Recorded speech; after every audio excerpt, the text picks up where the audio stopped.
السلام علیکم ناظرین، آپ دیکھ رہے ہیں کہ 11 نیوز کا یوٹیوب چینل اور میں ہوں لقمان چوہان۔ ناظرین، گزشتہ روز جو پیٹرولیم مصنوعات کی قیمتوں میں وفاقی حکومت کی جانب سے 30 روپے کا جو اضافہ کیا گیا ہے، اس پر آج ہم بات کریں گے کہ گزشتہ حکومت جو اسی سال 2022 میں عمران خان کی حکومت تھی، اور عمران خان نے جو ہے پیٹرولیم مصنوعات کی قیمتوں میں کمی کر کے وہاں پر بریک لگاتی تھی کہ اب نئے بجٹ تک پیٹرولیم مصنوعات کی قیمتیں نہیں بڑھیں گی۔ اور اس وقت کی اپوزیشن جو آج کی حکومت میں ہے، انہوں نے جو ہے اس پر احتجاج کیا تھا اور یہ کہا تھا کہ عالمی منڈی میں تیل کی قیمتیں جو ہیں وہ کم ہونے کے باوجود جو ہے عوام کو اس طرح کا ریلیف فراہم نہیں کیا جا رہا، اور پھر مہنگائی مکاؤ مارچ کے نام سے اسلام آباد اور پاکستان کے مختلف شہروں میں احتجاجی مظاہرے بھی کیے، اور پھر آپ سب کو پتہ ہی ہے کہ کس طرح کے حالات سے گزر کر ملک کو سیاسی عدم استحکام کا شکار بنا کر ایک قسم کی افراتفری پھیلا کر اور پھر آخری حد تک یہ گئے ہیں، اور پھر ان کو حکومت ملی ہے۔ بیانیہ ان کا کیا تھا؟ بیانیہ ان کا صرف یہی تھا کہ ان کو مہنگائی جو ہے وہ نظر آ رہی تھی، اور عوام کے سامنے جو انہوں نے اپنا بیانیہ رکھا کہ ہمیں کیوں اس وقت حکومت چاہیے اور پاکستان کو کیوں تبدیلی کی ضرورت ہے، وہ صرف یہی تھی کہ انہوں نے عوام کو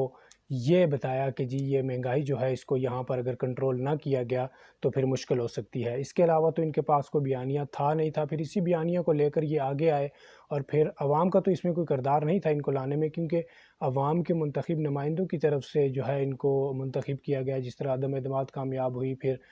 جو بھی ووٹنگ کا سلسلہ جو ہے وہ عوام کی طرف نہیں بلکہ عوام کے منتخب نمائندوں کی طرف سے یہ حکومت میں آئے۔ بہرحال عوام کے سامنے ان کا جو موقف تھا وہ صرف اور صرف مہنگائی کا تھا، باقی تو تمام تر معاملات میں عوام ان کو پہلے سے جان چکی تھی، اور ان کے جتنے بھی باقی معاملات ہیں، خارجہ پالیسیاں ہیں، ان کو عوام پہلے ہی مسترد کر چکی تھی اور ناپسند کر چکی تھی۔ صرف یہ ایک بیانیہ لے کر حکومت میں آئے تھے کہ یہاں پر غریب عوام کو جو ہے وہ خواہ مخواہ جو ہے مہنگائی کے دلدل میں پھنسایا جا رہا ہے۔ حالانکہ عمران خان نے اس وقت جو ہے وہ مثالیں دی تھیں کہ برطانیہ میں، امریکہ میں اور دنیا کے دیگر ممالک کی مثالیں دی تھیں کہ اس وقت عالمی مہنگائی کا سامنا ہے، اور دنیا کے جو دیگر ممالک ہیں ان میں بھی مہنگائی جو ہے وہ بڑھ رہی ہے۔ اس وجہ سے ہم یہاں پہ مہنگائی کا شکار ہیں اور مہنگائی کرنے پر مجبور ہیں۔ لیکن اس وقت کا عمران خان کا جو بیانیہ تھا ان کو انہوں نے مسترد کیا، اور پھر عوامی مارچ کیے، مہنگائی مکاؤ مارچ کیے، اور یہ کہا کہ اگر ہمیں حکومت ملتی ہے،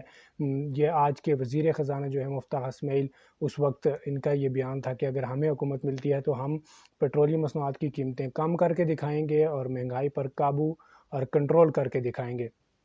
اب جب یہ حکومت میں آئے ہیں، اور حکومت میں آتے ہی سب سے پہلے انہوں نے کچھ 2-4 دن، ایک ہفتے کے لیے یہ باور کروایا کہ واقعی اس میں کچھ تبدیلی ہو رہی ہے، اور 7 بجے وزیر اعظم ہاؤس پہنچا جا رہا ہے، اور ادھر آیا جا رہا ہے، ادھر جایا جا رہا ہے۔ عوام کو ایک قسم کا انہوں نے یہ کروایا کہ جی اب واقعی یہ قسم کی تبدیلی آنے والی ہے، لیکن مہنگائی کو کنٹرول کرنے میں بہرحال یہ ناکام ہوئے، اور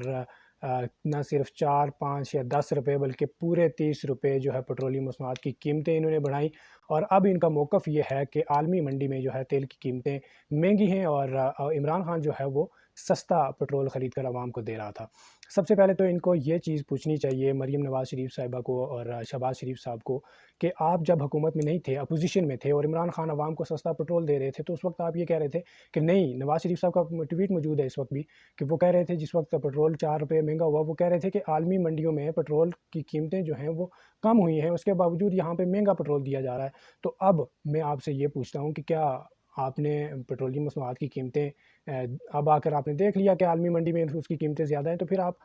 اپنا نیا بیان جاری کریں کہ عمران خان سچ کہہ رہے تھے۔ اگر وہ نہیں کرتے تو پھر آپ یہ مانیں کہ عمران خان کا جو بیان تھا کہ عالمی دنیا میں اس وقت مہنگائی ہے اور اس وجہ سے پاکستان میں بھی مہنگائی ہے۔ اچھا، اس وقت ان کا ایک اور ان کا کہنا تھا کہ جی آپ امریکہ اور برطانیہ اور اس طرح کے ممالک کی مثالیں دے رہے ہیں، وہاں کی عوام کے، وہاں کے مزدور کے جو ان کی مزدوری ہے وہ جو ہے وہاں کی مہنگائی کے تناسب سے یہ ریشو آپ بتا رہے تھے۔ تو آج آپ سے یہ پوچھنا ہوگا کہ آپ نے کیا پاکستان کے مزدور کی مزدوری جو ہے اس مہنگائی کے مطابق کر دی ہے، یا پھر آپ عمران خان کو سچا کہہ رہے ہیں؟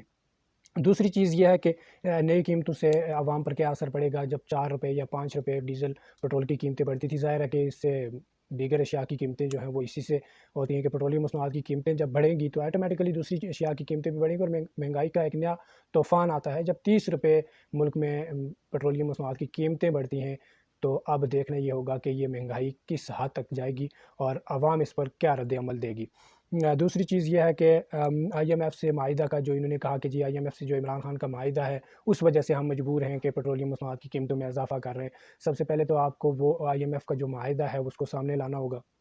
کہ یہ معاہدہ تھا عمران خان کا آئی ایم ایف کے ساتھ، اور اس وجہ سے ہم مجبور ہیں اور ہم جو ہے یہ مہنگائی کر رہے ہیں۔ دوسری چیز یہ ہے کہ آپ کے پاس صرف ایک ہی بیانیہ تھا، 1.5 سال عمران خان کی حکومت کو رہ چکے تھے، آپ کو کیا جلدی پڑ گئی تھی کہ آپ نے آنا تھا، اور ایک قسم کی آپ نے فضا کا پیدا کر دی کہ جی ہم آئیں گے، ہمارا آنا ضروری ہو چکا ہے، مہنگائی یہاں جا کے جہاں پہنچ گئی وہاں پہنچ گئی۔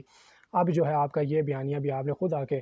دفن کر دیا ہے۔ اب آپ کے پاس کیا جواز رہ جائے گا جب آپ کو اب اس بجٹ کے بعد زیادہ سے زیادہ، چلو مان لیتے ہیں کہ آپ سال بھی لگا لیں یا 1.5 سال لگا لیں، پھر بھی آپ کو الیکشن میں آنا ہوگا، جیسا کہ آپ کو پہلے بھی آپ کو خود پتہ بھی ہے اور عوام کو بھی بخوبی جانتی ہے کہ کس طرح آپ کے جو دیگر آپ کی پالیسیاں ہیں ان کو عوام مسترد کر چکی ہے اور ناپسند کر چکی ہے۔ آپ کے پاس صرف ایک یہ جواز رہتا تھا قوم کے سامنے آنے کے لیے کہ جی مہنگائی بہت زیادہ ہے اور ہمارے پچھلے دور میں مہنگائی جہاں ہم چھوڑ کر گئے تھے وہیں ہم لے کر آئیں گے، تو عوام آپ کو منتخب کر سکتی تھی، آپ کو ووٹ دے سکتی تھی، آپ عوام میں جانے کے قابل تھے۔ اب جب آپ نے یہ 1.5 سال کا جو دورانیہ رہ چکا تھا عمران خان کا، آپ نے آ کے یہ پنگا کھڑا کیا اور پھر اپنے ہاتھ میں سب کچھ لے کر وہ بیانیہ جو آپ مہنگائی کے قابو پانے کے لیے ایک قسم کے آپ ہوائی اعلانات کر رہے تھے، عوام کو اپنی طرف کھینچ رہے تھے کہ جی ہمارا دور دیکھو اور ان کا دور دیکھو، اب آ کر آپ نے وہ بیانیہ بھی اپنے ہاتھوں سے دفن کر دیا۔ اب آپ کے پاس کیا جواز رہ جائے گا کہ آپ 1.5 سال کے بعد یا 6 مہینے کے بعد آپ عوام میں جائیں گے اور کیا بیانیہ رکھیں گے؟ یہ بھی آپ کو بہرحال اب مشکل ہے اور آپ کو سوچنا ہوگا۔ اچھا، اس ساری صورتحال میں ایک چیز اور بھی ہے کہ ہم بحیثیت قوم، ہمارا اس میں کوئی کردار نہیں ہے۔ بحیثیت قوم ہمارا بھی اس میں کردار ہونا چاہیے کہ کسی بھی ریاست میں، ملک میں جب مہنگائی کنٹرول میں نہ آ رہی ہو اور جب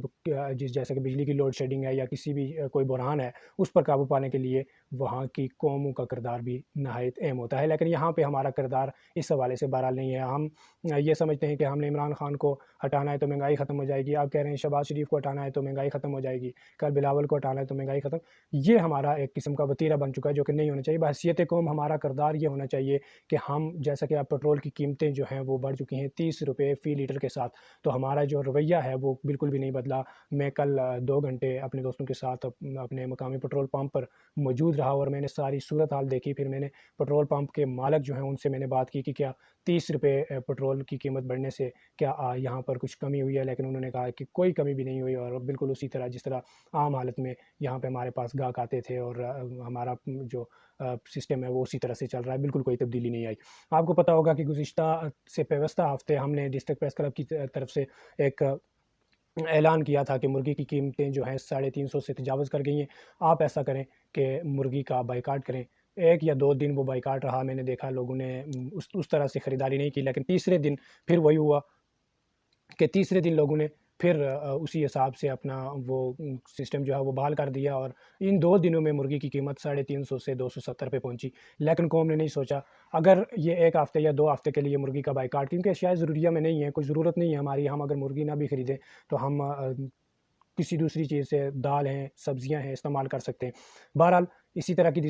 دیگر چیزیں ہیں، جس طرح چائنا کی مثال آپ کے سامنے ہے کہ چائنا میں تاریخ میں صرف 1 مرتبہ بجلی کی لوڈ شیڈنگ ہوئی۔ چائنا کے وزیر اعظم نے اعلان کیا کہ آج کے بعد 6 ماہ کے لیے کوئی بھی استری استعمال نہیں کرے گا، باقی آپ فریج استعمال کریں، فیکٹریاں چلائیں، روشنی دیکھیں، جو بھی کریں، بجلی کے جو دیگر لوازمات ہیں وہ آپ بالکل آپ اس سے فائدہ اٹھائیں، لیکن 6 مہینے کے لیے آپ نے استری استعمال نہیں کرنی۔ اور پھر دنیا نے دیکھا کہ چائنا میں وزیر اعظم سے لے کر ایک عام آدمی تک 6 ماہ کے لیے استری استعمال نہیں ہوئی، اور پھر آج تک چائنا میں بجلی کی لوڈ شیڈنگ نہیں ہوئی۔ تو یہ قوموں کا کردار ہوتا ہے، جو قومیں بھی اپنا کردار ادا کرتی ہیں۔ ہمارے ہاں یہ ہوتا ہے کہ ہم نے کسی کو منتخب کر لیا تو پھر ساری ذمہ داریاں اسی پر ڈال دیتے ہیں، تو یہ نہیں ہونا چاہیے۔ اسی طرح چینی ہے، اب چینی ہماری ضرورت میں نہیں آتی، چینی اگر مہنگی بھی ہو جائے تو ہم اگر اس کو نہ بھی خریدیں تو ہمارا نظام چل سکتا ہے، ہم نے 3 وقت کا کھانا کھانا ہوتا ہے، وہ ہمارے لیے ضروری ہوتا ہے۔ چینی ہمارے لیے اتنی ضرورت اور اہمیت کی حامل نہیں ہوتی۔ اب چینی کا متبادل بھی ہے گڑ ہے، گڑ کا میں اس لیے کہتا رہتا ہوں کہ گڑ اب اگر ہم استعمال کریں گے تو اس کا براہ راست فائدہ جو ہے وہ ہمارے کسانوں کو ہوگا، تو اس لیے میں اکثر کہتا رہتا ہوں کہ آپ چینی کی جگہ گڑ کا استعمال کریں تو چینی کی قیمتیں جو ہیں آٹومیٹیکلی نیچے ہو جائیں گی۔ اور یہ جو چینی کا بحران رہا ہے کہ چینی غائب رہی ہے، آپ چینی خرید ہی نہیں رہے تو پھر چینی غائب کرنے والوں کو کیا فائدہ ہوگا؟ یہ استعمال کر رہے ہیں۔ اسی طرح یہ سیاستدان جو ہیں، حکمران جو ہیں، ان کا کوئی وہ اس میں نہیں ہے کہ وہ ہمیں ان کا ہم ان کو قصوروار ٹھہروائیں. یہ قصور ہمارا اپنا ہے کیونکہ ہم آسانی کے ساتھ استعمال ہو جاتے ہیں ان کے سامنے اور اصل حقیقت جو ہے اس کی طرف نہیں پہنچ پاتے. تو میری بحیثیت قوم آپ سب سے یہ گزارش ہوگی کہ جس طرح پیٹرولیم مصنوعات کی قیمتوں میں اضافہ ہوا ہے تو آپ ایک مرتبہ پیٹرولیم مصنوعات، پیٹرول اور ڈیزل وغیرہ تیل، اس کی ضرورت جو ہے اس سے زیادہ استعمال نہ کریں، بلکہ اپنی ضرورت کو بھی تھوڑا محدود کر کے دیکھیں کہ کس طرح اس کی قیمتیں جو ہیں وہ کم ہوتی ہیں. جس طرح آپ نے دیکھا ہوگا کہ کووڈ-19 میں جب پوری دنیا میں لاک ڈاؤن تھا تو اس کی قیمتیں کتنی حیران کن طور پر یہاں پاکستان میں تقریباً 98 روپے تک پہنچ چکی تھیں، اور سوچا یہ جا رہا تھا، کہہ یہ رہے تھے کہ جی اس کو کہاں استعمال کریں گے، اس پیٹرولیم مصنوعات کو، ڈیزل کو، پیٹرول کو، تیل کو. اس کو استعمال کرنے کے لیے کوئی ایسی ہمیں متبادل نہیں ہے کہ ہم اس کو استعمال کریں. پھر کچھ ملکوں نے اس کو ضائع بھی کیا ہے اپنے طریقے سے. تو یہ چیزیں ہوتی ہیں کہ ایک بحیثیت قوم ہمیں بھی اس میں اپنا کردار ادا کرنا ہوگا. اس میں نہ صرف ہمیں یہ ہے کہ ہم کسی کو منتخب کر لیں پھر ساری ڈیوٹی اسی کو لگا دیں، ایسا نہیں ہوگا. اس میں ہمیں بھی اپنا کردار ادا کرنا ہوگا اور بحیثیت قوم ہمیں ایک قوم بن کر چلنا ہوگا. یہی ایک طریقہ ہے کہ ہم مہنگائی کو قابو پا سکیں اور اپنے ملک کے حالات کو بہتر کر سکیں.